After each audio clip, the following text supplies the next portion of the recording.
Santa Teresita sa Bahay ni Jesus, San Francisco de Assis, o kamuntan ng mga santos sa Diyos. Maglingkod ng kagamuya sa Kristo na Diyos, mabuhay ay ang sa kultura. Mga hinikalan ng mga nanobos, halika ng piling kay pamunyagan, tigyo, kiling mga bata. Pinaalis sa puting ko sa Espiritu Santo, dawan mo ginantika sa Diyos kumamukma ang kasa sa batong kinabuhin.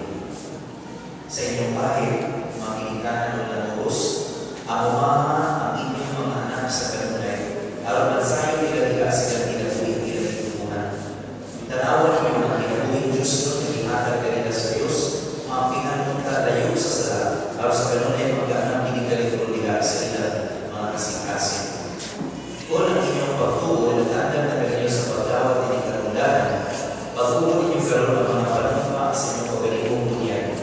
Isalipuan ninyo ang mga sala, ipadayag ang inyong pagtukan sa Kristo, o inyong pagtuo sa simbahan, o diyan sa mga pagtuo, bunyagan ng mga bata karoon. Usa ang kanan ng iatikin, sa ngalan sa inyong mga anak, ako ako'y representar sa pamamagitan sa ilang pagtutuo. Isalipo ay paligyo ang sala para mabuhay kamunin sa kagawasan sa mga anak sa Diyos. Isalipo ay paligyo ang mga pagdalis sa lugar o ang kapagligod sa sala. Isalipo ay paligyo sa Satanas, ang mga sa sala o prinsipe sa kaligtitan.